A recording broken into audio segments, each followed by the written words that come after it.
भारत गौरव आचार्य श्री पुलक सागर जी गुरुदेव के प्रवचन और लेटेस्ट धार्मिक भजन व कार्यक्रम निशुल्क देखने व सुनने के लिए हमारे YouTube चैनल जीन शरणम मीडिया को आज ही सब्सक्राइब करें और सबसे पहले देखने के लिए बेल आइकन पर क्लिक जरूर करें। गुलाब जल से बीथियों को सींचा गया, फूलों की पंखुड़ियां बरसाई गई। नारायण कृष्ण पधार रहे हैं। रथ में बैठे पीतांबर धारण किए नारायण श्री कृष्ण, मोर मुकुट धारण किए मुरली हाथ में लिए, चले आ रहे हैं रूप लावण्य के धनी। कहते हैं कि नारायण कृष्ण में इतना सौंदर्य था कि जिस गली से निकल जाएं, वो पनिहारिन यदि पानी भर रही है तो उसकी बाल्टी पानी में छूट जाया करती थी, नदियां बहना छोड़ देती थी। इंसान तो क्या, गाय बछड़े भी उनके पीछे पीछे भागना शुरू कर दिया करते थे। ऐसा जीवन था नारायण कृष्ण का, नारायण श्री कृष्ण का। चले जा रहे थे, हस्तिनापुर की बीथियों से रथ निकला नारायण कृष्ण का। एक छोटी सी झोपड़ी एक खड़ी है इंतजार में, क्या ये नारायण कृष्ण मेरे घर में पाहुना बनकर आएंगे? फिर उसे लगा, नहीं, ये तो सम्राटों के घर जाते हैं, मुझ अभागिन के घर कैसे आएंगे? कृष्ण ने देखा उस बुढ़िया को, मुस्कुराए, रथ आगे बढ़ गया। पहुंचे हस्तिनापुर में, दुर्योधन से संधि का प्रस्ताव रखा कि तुम कुछ मत करो, पांडवों को 5 गांव दे दो, पूरा हस्तिनापुर तुम ले लो। ये भाई भाई की लड़ाइयां अच्छी नहीं होती हैं। दुर्योधन ने कहा कि नारायण ये नहीं हो सकता है, 5 गांव की बात करते हो, मैं तो उन्हें सुई की नोक की बराबर भी जमीन देने को तैयार नहीं। दुर्बुद्धि दुर्योधन को कौन समझाए? नारायण कृष्ण ने बहुत समझाया, दुर्योधन को कुछ समझ नहीं आया। तो नारायण कृष्ण ने कहा कि सावधान दुर्योधन, यदि शांति का प्रस्ताव तुम्हें मंजूर नहीं है तो कुरुक्षेत्र तुम्हारा इंतजार कर रहा है। मैं कृष्ण हूं, मैं एक संदेश लेकर आया हूं शांति का, संधि का। यदि मंजूर नहीं तो युद्ध के लिए तैयार हो जाओ। और एक बात याद रखना दुर्योधन, ये जो युद्ध होगा ये तुम्हारी खानदान की बर्बादी होगी। और इसके अलावा दुर्बुद्धि दुर्योधन को कुछ समझ नहीं आया। कितना भी समझाओ दुर्बुद्धियों को, उनके पल्ले कुछ भी पड़ता नहीं है। बातें हुई राजनीति की। दुर्योधन ने कहा कि नारायण, ये तो बात हो गई राजनीति की, आप हमारे महल में पधारे हैं, चलो 56 भोग तैयार है, मोहन भोग तैयार है, भोजन करिए। कृष्ण ने कहा कि नहीं दुर्योधन, आज नहीं, फिर कभी, फिर कभी। तो दुर्योधन ने कहा कि नारायण, मैंने आपका प्रस्ताव स्वीकार नहीं किया, इसलिए आप मेरा भोजन स्वीकार नहीं कर रहे हैं। कृष्ण ने कहा ऐसी बात नहीं दुर्योधन, आज मेरा निमंत्रण कहीं और है। लौट आए दुर्योधन के महलों से, दरवाजे बंद हैं, दरवाजा खटखटाया नारायण कृष्ण ने, अंदर से आवाज आई कि बाद में आना, अभी मैं घर में अकेली हूं। क्या मर्यादाएं थी पहले की, अभी नहीं खोल सकती दरवाजा। काकी दरवाजा खोलो, देखो तो कौन आया है। काकी ने कहा कि कोई भी आया हो, मैं द्वार नहीं खोल सकती हूं। आवाज आई, काकी बहुत भूख लगी है मुझे, सुबह से कुछ नहीं खाया मैंने, तड़प रहा हूं भूख से, मेरे प्राण संकट में है। जैसे ही भीतर आवाज गई कि कोई भूखा है, तो फिर सारी मर्यादाएं इस देश की महिलाएं छोड़ देती हैं कि मेरे दर पे यदि कोई भूखा आया है तो द्वार खोलना मेरा फल। पहले का वो जमाना था कि जब लोग भोजन करते थे तो ये सोचते थे कोई आवे तो हम खावे। और आज का जमाना ऐसा है, कोई बैठा है तो सोचते ये जावे तो हम, बदल गया जमाना पूरा। खोल दिए द्वार। हतप्रभ रह गई देखकर, ये क्या हुआ? नारायण कृष्ण खड़े मेरे द्वार पर। विदुरानी के आंखों से अश्रु की धारा बह गई। उसने कहा कि ये मुझे तो विश्वास नहीं हो रहा है। सम्राट के घर गए और मेरे द्वार पे भोजन के लिए, उन्होंने जैसे ही देखा विदुरानी ने झरझर आंसू झरने लगे। कृष्ण ने कहा कि काकी अंदर आने का नहीं बोलोगी? पधारो। शब्द मौन हो गए। एक बात ध्यान रखना, जब प्रेम प्रगाढ़ होता है तो शब्द मौन हो जाया करते हैं, मुखर नहीं होते हैं, नयन बात करते हैं। पधारो नारायण, हे मधुसूदन पधारिए। अंदर ले गई, एक खाट बिछाई। दुर्योधन ने कहा काकी, नारायण कृष्ण ने कहा कि काकी जो भी है जल्दी दे दे, भूख लग रही है बहुत। रसोई घर में जाती, फिर भीतर जाती, फिर बाहर आती। सूझ ही नहीं रहा मैं करूं तो क्या करूं। अरे उसकी किस्मत के क्या कहने, जिसके घर भगवान पाहुना बनकर के पहुंच जाया करते हैं। सौभाग्यशाली वह। फिर बाहर, फिर भीतर, फिर बाहर, फिर भीतर। क्या खिलाए? आज तो खिलाने को कुछ भी नहीं है। कृष्ण ने कहा कि जल्दी करो, बहुत तेज भूख लगी है। भीतर गई, पीछे के आंगन को खोला, केले की बौर लगी हुई थी। डाली लेकर आ गई। मधुसूदन ये केले खाओ, अभी तो मेरे घर में कुछ बना ही नहीं है, कुछ खाने की व्यवस्था नहीं है। खाट पर बिठाया कृष्ण को, केले छील छील कर दे रही है। भक्ति भाव में डूबी है, प्रेम भाव में डूबी है। छिलके छिलके कृष्ण को पकड़ाती है, केले केले फेंकते जाती है, और कृष्ण भी ऐसे छिलके खाए जा रहे आनंद में। इतने में विदुर जी आ गए। विदुर जी ने कहा पगली ये क्या कर रही, आज इस घर में रोशनी क्यों है?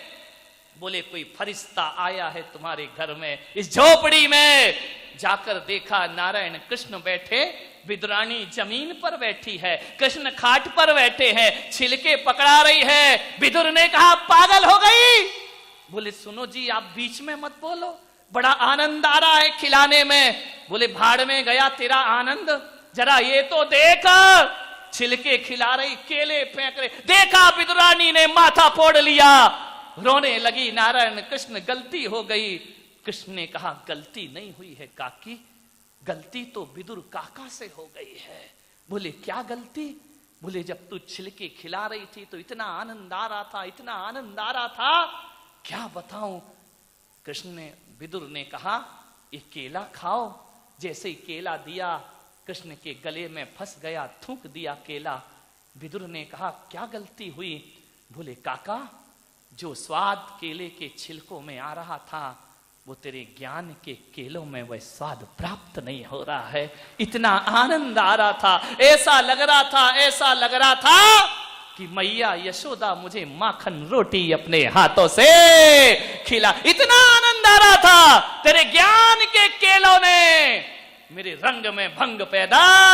मैं कह रहा हूं ना, स्वाद मिर्च मसालों में नहीं, स्वाद भीतर के प्रेम में हुआ करता है। और यदि भीतर प्रेम होता है तो नारायण कृष्ण विदुरानी के केले के छिलके स्वीकार करते हैं, और भीतर प्रेम होता है तो राम भीलनी के जूठे बेर स्वीकार करते हैं, और भीतर प्रेम होता है तो कोई महावीर उड़द के छिलके भी चंदना से स्वीकार कर लिया करते हैं। बड़ा स्वाद है भोजन में, प्रेम का स्वाद होना चाहिए। मान्यवर आपसे निवेदन है, समय हो रहा है, आज पहला दिन है, थोड़ा लेट चलेगा, 10 मिनट 15 मिनट। कल से वर्किंग डे है, कल से सारी व्यवस्थाएं टाइम पर होंगी और समय पर आपको छोड़ दिया जाएगा। एक सेठ था, रात को सो रहा था, 12 बजे रात को सेठ के सपने में लक्ष्मी प्रकट हुई। सेठ ने देखा, बड़ा खुश हुआ, लक्ष्मी मेरे घर पधारी है। लक्ष्मी ने कहा सेठ मैं आज रुकने नहीं आई, मैं आज जाने आई हूं। अरे सेठ ने कहा ये क्या बोलती है? देख लक्ष्मी क्या बोल रही है, मजाक मत करो। लक्ष्मी ने कहा कोई मजाक नहीं, 20 साल हो गए तेरे साथ रहते रहते, अब आज मेरा मन कर रहा है कि तुझे छोड़कर मैं पड़ोसी के घर चली जाऊं। सेठ ने कहा लक्ष्मी मुझे छोड़े ये तो ठीक है, लेकिन तू जा कहां रही है? बोले पड़ोस के घर है। बोले सत्यानाश, पड़ोस के घर में क्यों जा रही है? जाना है तो पूना चली जा, बंबई चली जा, मेरी बाजू में क्यों? मेरी छाती पर दाल दलेगी। लक्ष्मी ने कहा बस सेठ मेरा समय हो गया, मैं जा रही हूं। सेठ ने बहुत पैर पकड़े, देख लक्ष्मी तू प्लीज मुझे छोड़ के मत जा, देख तेरे बिना मेरा क्या अस्तित्व रहेगा। अरे सेठ तुझे मालूम है मैं चंचल हूं, मैं स्थायी एक जगह कभी रहती नहीं हूं, मैं आती हूं और चली जाती, मैं जाऊंगी। सेठ ने कहा लक्ष्मी तेरे पैर पड़ रहा हूं। सेठ लक्ष्मी के चरणों में लेट गया, लक्ष्मी मुझे छोड़ के मत जा। लक्ष्मी ने कहा मैं तो जाऊंगी। सेठ ने कहा देख यदि तू चली गई तो कल से कोई मुझे सेठ नहीं कहेगा, तू चली गई तो कोई राम राम नहीं करेगा, कोई जय जिनेंद्र नहीं करेगा। अरे कोई की बात तो छोड़ो, घर के लोग ही मेरी इज्जत करना बंद, तू मुझे छोड़ के मत जा। एक काम कर लक्ष्मी, देख तू जा रही है ना तो एक काम कर, मुझे छोड़ के तू मत जा। तू चाहे तो मेरा एक आध मकान कम कर ले, लेकिन छोड़ के मत जा। तू चाहे तो मेरा एक आध दोस्त कम कर ले, और भी इच्छा हो तेरी तो एक आध रिश्तेदार कम कर ले, लेकिन तू मुझे छोड़कर मत जा। लक्ष्मी ने कहा नहीं जाऊंगी मैं तो। अरे सेठ बहुत रोया कि लक्ष्मी देख पूरा सब लूट ले, लेकिन तू मुझे, मैंने देख 25 साल तेरी सेवा की, 20 साल तेरी सेवा की है, तू मुझे छोड़कर मत जा। लक्ष्मी को बड़ी दया आई, नारी है दया आ गई। लक्ष्मी ने कहा सेठ ये तो सच है कि 20 साल 25 साल तूने मेरी सेवा की। बोले देख लक्ष्मी तेरे लिए मैंने दोस्तों से दोस्ती छोड़ दी, तेरे लिए मैंने रिश्तेदारों की इज्जत करना छोड़ दी, तेरे लिए मैंने सबसे नाते तोड़ लिए, अब तू तो मुझसे नाता मत तोड़। लक्ष्मी ने कहा तूने तोड़े, मैंने थोड़ी कहा था, थोड़ी सी क्या आ गई, अकड़ के चलने लगा है, मैं जा रही हूं तुझे छोड़ के। नहीं लक्ष्मी देख मुझे छोड़ के मत जा, तेरे बिना मेरा जिंदगी बेकार हो जाएगी। लक्ष्मी ने कहा सेठ इतना गिड़गिड़ा रहा है, इतना रो रहा है, तो चल तुझ पे रहम। अरे बोले आ गया रहम, बोले आ गया। अरे बोले बस अब मैं खुश। अरे बोले सुन पूरा, ऐसे कैसे रहम आ गया? ऐसा रहम थोड़ी आया कि मैं तुझे छोड़ के नहीं जाऊंगी, तो मैं जरूर। बोले जाओगी? बोले हाँ बस एक काम। लक्ष्मी ने कहा एक काम कर, मैं जाऊंगी जरूर, लेकिन जाते जाते तुझे एक वरदान देना चाहती हूं। अब सेठ भी बनिया था, उसने कहा यार एक वरदान हो गए बारे न्यारे, अब लक्ष्मी तुम फंस गई मेरे चक्कर में है? अरे सेठ ने कहा कि लक्ष्मी एक वरदान। लक्ष्मी ने कहा ध्यान रखना वरदान एक ही मिलेगा, दो नहीं मिलेंगे, ध्यान रखना। सेठ ने कहा बस एक में ही कर लूंगा मैं अपना काम। बोले एक में तू कर क्या लेगा, लेकिन मैं जाऊंगी जरूर, एक बात ध्यान रखना, एक वरदान देना चाहती हूं। सेठ ने कहा एक वरदान? बोले हाँ। बोले मांग। अब सेठ तो बनिया था, ये तुरंत तो कुछ मांगता नहीं है बनिया, ध्यान रखिए, वो थोड़ा इंतजार कराता है, थोड़ी मीटिंग करेगा, थोड़ी सलाह करेगा, विचार विमर्श होंगे, एक विरोध करेगा, एक समर्थन करेगा, प्रस्ताव पास होगा, तब वरदान मांगा जाएगा।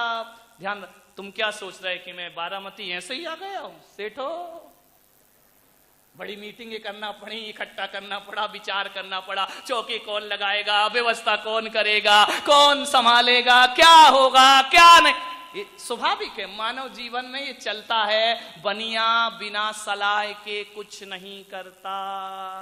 वो तो अच्छा है पंचम काल में मोक्ष नहीं हो रहा, वरना मैं मोक्ष जाता तो कमेटी कहती पहले मीटिंग में पास होगा, उसके बाद आपको मोक्ष जाना। अच्छा हुआ मोक्ष नहीं होता है, ध्यान रखिए, विचार करिए। बनिया ने कहा कि नहीं, जितने भी वकील हैं ना देश में 90% बनियों के पैसों में पल रहे हैं, ध्यान रखिए, क्योंकि सारे केस तो बनियों के ही अदालत में, और किसके है? विचार करिए आप, सोचिए। सेठ ने कहा बस एक वरदान, बस लक्ष्मी मुझे एक रात की मोहलत दे दे। एक रात की? अरे मांग लेना सेठ। नहीं, पहले सलाह करूंगा फिर लूंगा। बनिया कभी घाटे का सौदा जिंदगी में नहीं करता है। बोले पहले सलाह करूंगा।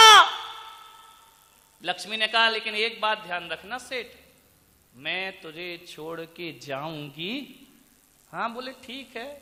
सुबह उठा सेठ, बनियों से सावधान रहो मेरे भाई, ध्यान रखिए। एक बनिया था, शिव जी की पूजा कर रहा था।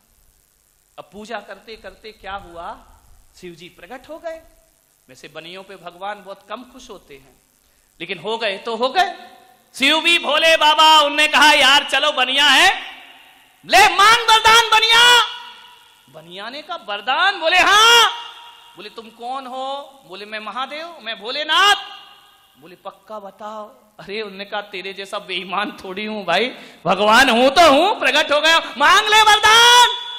बोले पहले बताओ सही में दोगे या नहीं दोगे? अरे बोले बेईमान, तू कह के मुकर जाए लेकिन मैं नहीं मुकरूंगा, मांग वरदान। लेकिन एक वरदान मांगना बनिया, तू लोभी है, तू एक से तृप्त नहीं होता, एक ही वरदान मांगना। उसने कहा ठीक है एक वरदान मांगूंगा। तो बोले मांग ले। बोले 2 घंटे की मोहलत। बनिया तुरंत कभी नहीं मांगता, 2 घंटे की मोहलत। शिव जी ने कहा जा 2 घंटे दिए, लौट के आ। जैसे ही घर गया, आंगन में बूढ़ी माँ बैठी थी। माँ ने कहा क्यों रे इतनी जल्दी मार्केट से लौट के आ गया, आज दुकान धंधा नहीं हुआ? अरे बोले छोल बुढ़िया, काय का दुकान धंधा, एक बात बता, शिव जी प्रकट हुए हैं। तो बोले प्रकट हुए तो तेरा क्या फायदा है उसमें? अरे बोले मुझे वरदान दे रहे हैं। बोले हो ही नहीं सकता, तुझे कैसे वरदान दे देंगे? बोले दे रहे हैं, माने दे रहे हैं। तो बोले तुम बोल क्या चाहता है? बोले अम्मा एक बात बता, शिव जी से कौन सा वरदान मांगूं? एक ही देंगे, वो 2 नहीं देंगे। तो बुढ़िया ने कहा देख मेरी उम्र 80 साल हो गई बेटा, 80 साल से तुझे पाल पोस के बड़ा किया है, मेरी जन्म से आंखें नहीं हैं, शिव जी से कहना मेरी माँ को आंखें दे दो। बनिया ने कहा धत तेरे की बुढ़िया 80 साल नहीं देखी, 20 साल और देख के कर क्या लेगी? क्या करेगी आंखें मांग करके? सारी जिंदगी गुजार दी। बुढ़िया ने कहा जब कहना नहीं मानना तो फिर मुझसे क्यों बोल रही है? अंदर गया, पत्नी से बोला शिव जी प्रकट हुए, बता क्या वरदान मांगो? पत्नी ने कहा अकल भी नहीं है तुमको, क्या वरदान मांगो? बोले क्या? बोले 15 साल शादी को हो गए। तो बोले क्या करूं? बोले एक भी बच्चा नहीं हुआ है, जाओ शिव जी से कहना एक बच्चा दे दो, हमारा जीवन निहाल हो। उसने कहा धत तेरे की पागल, बच्चा तो अनाथ आश्रम से ले आएंगे, उसमें शिव जी को लपेटने की क्या जरूरत है? पत्नी ने कहा भाड़ में जा, मुझे मालूम है तू क्या मांगेगा। बाप बड़ा ना भैया सबसे बड़ा रुपया। बनिया को क्या चाहिए? नोट चाहिए और कुछ नहीं चाहिए। जैसे ही गया लौट के शिव जी के पास, शिव जी ने कहा बोल बनिया क्या चाहिए? एक ही वरदान मांगना। बनिया ने कहा एक ही मांगूंगा, 2 नहीं मांगूंगा। तो शिव जी ने कहा मांग ले। बोले पहले पक्का बताओ दोगे या नहीं दोगे? अरे बोले दूंगा बेईमान, जरूर दूंगा। तो बोले फिर तैयार हो जाओ शिव जी, दे दो मुझे वरदान। बोले मांग। बोले बस मुझे एक ही वरदान दे दो महादेव, भोलेनाथ एक वरदान दे दो, मेरी माँ अपने पोते को सोने की थाली में खाना खाते देखे। ऐसी बात है आपको डायरेक्ट समझ में आएगी। मेरी माँ अपने पोते को सोने की थाली में। बनियों से बच के रहो, ये भगवान को नहीं छोड़ते, तुम्हें कहां से छोड़ देंगे, ध्यान रखिए। मेरी मां अपने पोते को, पोता तो है ही नहीं, वो भी दो, सोने की थाली, गरीब के घर में तो होगी नहीं, सोने की थाली दो, और खाना खाते, यानी मेरी अम्मा को आंख भी दे दो। एक में ही 12 न्यारा हो गया। बनियों से तो बहुत संभल के रहो, ध्यान रखिए। एक बार क्या हुआ, एक सुनार था, और एक सुनार जानते हो सोना चांदी का काम, और एक बनिया था। सुनार को बनिया रोज मूर्ख बनाता, क्योंकि बनिया की दुकान तो परचूने की, किराने की, दाल भात रोटी तो रोज खाएगा, रोज आएगा, सोना लेने तो रोज रोज आएगा नहीं। सुनार ने कहा यार किसी दिन बनिया फंसा ना मेरे चक्कर में, इसको सबक सिखा के रहूंगा। बनिया ने कहा तेरे जैसे कई आ गए, मुझे नहीं सिखा पाए, तू कहां सिखा देगा। अरे बोले देख लेना। एक दिन क्या हुआ, बनिया के लड़के की शादी, 7 हीरे लेके पहुंचा बनिया। अब तो हीरा तो सुनार की दुकान पे जाएगा। बोले ओ सुनार भाई, ये 7 हीरों का हार बना देना जरा। अरे सुनार ने कहा अब आया ऊंट पहाड़ के, आज तेरी सारी कसर निकालूंगा। बोले ला 7 हीरे। 7 हीरे बनिया ने दिए। बनिया की गिनती कभी गलत नहीं होती है, सबकी हो जाए। भीड़ में भी नोट बिल्कुल सही सही गिनता है। मंदिर में भले माला नहीं गिन पाए, लेकिन नोट तो बिल्कुल धनाधन चला करते हैं। 7 हीरे। सुनार ने कहा ए बनिया, तेरा कोई भरोसा नहीं, पहले मुझे 7 हीरे हैं या नहीं गिन लेने दे। उसने गिने 1 2 3 4। एक हीरा सुनार ने बड़ी स्टाइल से नीचे गिरा दिया। बोले क्यों रे बनिया, 6 हीरे देके 7 बताता है। बनिया ने कहा मेरी गिनती गलत नहीं होती है, मैंने तो 7 ही दिए हैं। अरे बोले 6 हीरे सामने देख। बनिया समझ गया कि सुनार ने कुछ गड़बड़ किया है। बनिया ने कहा ला तू 6 कह रहा तो मैं गिन लेता हूं एक बार। बनिया ने गिने 1 2। बोले सुनार कितने हैं? बोले 6। बोले पक्का बता? बोले 6। मैंने दिए 7, तू कह रहा 6। बोले 6 हैं, गिन ले। बनिया ने गिना 1 2 3 4 5। एक हीरा उंगली में दबाया और कहा ठीक है, 6 हीरों का हार बना के दे दे। कुछ लोगों को घर जाके समझ में आएगा। एक तो डाल लिया उसने। बोले तू 6 का ही बना दे, 6 बोल रहा। अब जो गिराया है वो निकाल। बनियों को कोई मूर्ख नहीं बना सकता।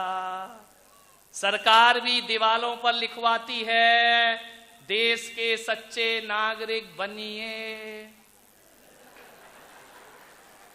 हम बदलेंगे युग बदलेगा। देश के सच्चे नागरिक ये बनिए।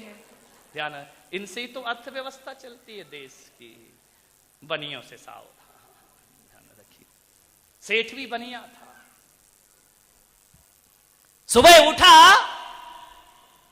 बड़ी बहू को बुलाया, बेटा इधर आओ। छोटी को बुलाया, मंझली को बुलाया। 4 बहुएं थी सेठ की, 1 2 नहीं थी। बड़ी बहू से बोला बेटा। बड़ी बहू ने कहा पिताजी बड़े उदास दिख रहे हो, बात क्या है? बोले बेटा बड़ा दुखी हूं, अब अपने बुरे दिन शुरू हो गए। बोले बुरे दिन? बोले हाँ। कैसी बातें कर रहे सुबह सुबह उठकर पिताजी, ये अच्छा नहीं लगता। बोले अच्छा लगे या बुरा लगे, रात को लक्ष्मी आई और वो कह रही कि हम तुमको छोड़ के जा रहे हैं।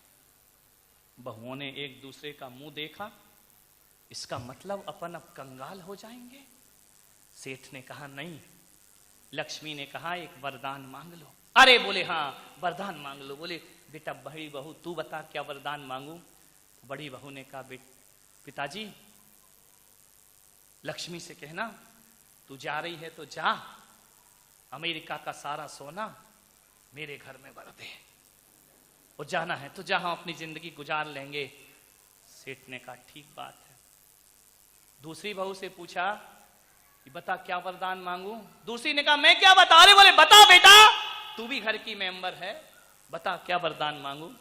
उसने कहा देखो ये ट्रंप अपने को सोना तो लाने नहीं देगा अमेरिका से, ये तो जिठाने की बात सब बेकार है, कोई मतलब नहीं है। एक काम करो, आजकल प्रॉपर्टियों का सौदा बहुत अच्छा चल रहा है। मोदी के पहले की बात कर रहा हूं, अभी तो बर्बाद कर रखा है सबको, ध्यान रखिए। बोले एक काम करो, जितनी भी बारामती में जमीनें हैं वो सब अपने नाम करा लो। वो लक्ष्मी कहना तुझे जाना है तो जा। ससुर ने कहा ठीक बात है। तीसरी बहू से पूछा तू बता।